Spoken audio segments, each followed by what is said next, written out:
Allahu Akbar, Allahu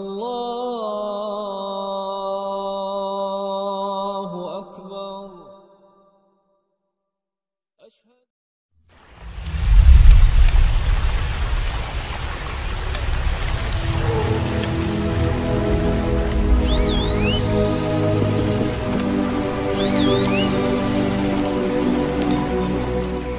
Adın жәннәттері туралы Алла Тағала Құранда жалпы жәннәт деген ұғымның жәннәттер деп сөйлеген кезде бір 69-ға жуық мәрте сөйлеген екен Алла Тағала. Соның ішінде бір 10-11 жерінде ғана осы жәннәту адын деп сөйлегенде. Жәннәттер деген сөзбен қосылып айтылған кезде Фирдаустың өзі бір-ақ рет айтылған Кәхф сүресінде. Жәннат әл-Фирдаус деп та. Өйткені ол бүкіл жәннаттердің шың екен ғой, биігі. Бүкіл өзендер басқа жәннаттарға сол жақтан ағады да. Ол жәннат деген нәрсе, құрметті жамағат, дәрежелер екен да. Дәрежелер, мәртебелер. Сондықтан бізге берілген ғұмыр, осыны қоржыныңа жина. Әр күніңді шаман келгенше салиқалы амалдарды жина. 5 уақыт намазыңмен ғана шектелме. Өйткені 5 уақытпен намаз бізбен шектелетін болсақ, ата былай деп айтады бізге. Сумма аурусна китабы. Сосын біз бұл кітапты, яғни Құранды мұра қылдық, ей пайғамбар. Аллазина стафайна мин ибадина. Осы пайғамбарлардан кейінгі таңдаған үмбетімізге, яғни сенің үмбетіңе осы кітапты мұра қылдық дейді. Сенің үмбетіңде 3 түрлі болады дейді да адамдар. Мұсылмандар 3 түрлі.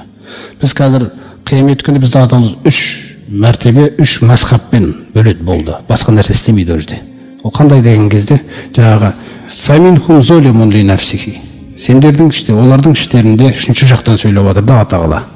Алла Тағаланың әлемдердің Раббысының өзінің сөйлеуі іштерінде деп сөйлемейді да. Қатты бүйтіп бетіңе қарап айтып жібермейді да. Фаминхум, олардың іштерінде дейді. Золимун ли нафсихи. Өзіне әділетсіз жасап жүргендер бар дейді. Өзіне әділетсіздік жасап жүргендер бар. Яғни біледі, істемейді.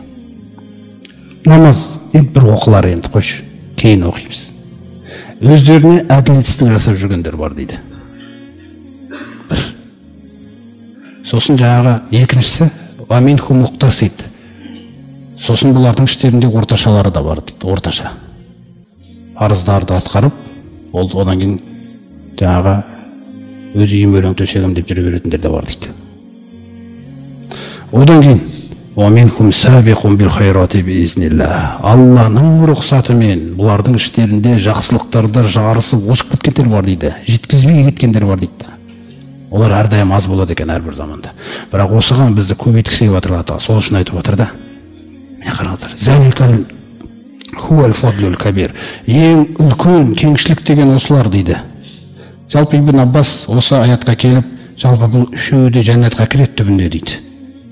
Жаңағы өзіне әділетсіз болғандарды пайғамбарымыздың шапағатымен тағы басқа жаңағы бауырлары араласып, барып, шығарып, әйтеуір түбінде шығарып алады дейді. Орташалар жаңағы, мысалы, бұлардікі жаңағы есеп деген нәрселер болады деп отыр. Сабиқун бил хайрат деген жақсылықтарда осып кеткендер Алланың рұқсатымен деп отыр да. Алланың рұқсатымен деген сөз не үшін қостырсеңіз, мақтанып кетпей үшін екен адам. Өзім бұны салиқаларды істеп жатқанмен дегендей. Раббым, сен нәсіп етпегенде мына оразаны ұстай алмайтын едім ғой деп жүрген адам жақсы көреді Алла Тағала. Нәпіл ораза ұстағанда. Сен нәсіп етпеген мына тахаджуд оқи алар ма едің бүгін деп айтады ол. Сол үшін де Алланың рұқсатымен деген сөзді қосады. Міне бұларға зор кеңшілік бар дейді. Қандай зор кеңшілік деген кезде бұларға жәннату адын дейді қайтадан қараңыздар. Адын жәннаттары болады дейді. Соған кіреді дегеніміз. Йохаллауна фиха мин асауира мин захаб. Бұл мынандай мысалы анау адын жәннатына кіргендер алтыннан улуа және мына інжу маржаннан болған білезіктерді кигізіп қояды дейді. Ол інжу деген нәрсе, құрметті жамағат, өте бір маңызды нәрсе. Ана дүниеде де Алла Тағала жаратқан кезде ақыреттегі інжумен тең боламайды ғой. Бірақ дүниеде оны жаратқан кезде ол ерекше жаратылған нәрсе де теңіздің түбінде жатады. Теңіздің түбінде ұлудың жаңағы несі бар бұндай. Қапшыға, тас. Соның ішінде кіреді да, оны ұлу тәрбиелейді ол негізі.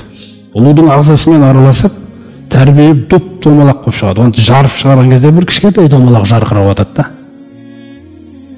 Ана жаңағы қосироту торфи дегенде Алла Тағала не алдындағы Соффат сүресінде де баяндаған. Олар хор қыздары бір жасырын жатқан жұмыртқаға ұқсайды дейді да. Хор қыздары деген нәрсе. Ол тек қана сол күйеуіне жасырылып жатқан нәрсе дейді ананың ішінде. Інжу маржанмен. Бүгінгі күнгі мүмин әйелдер осы інжуге ұқсайды. Неге? Інжу жамылғы кимешек орамалының ішінде де. Күйеуіне ғана арналған.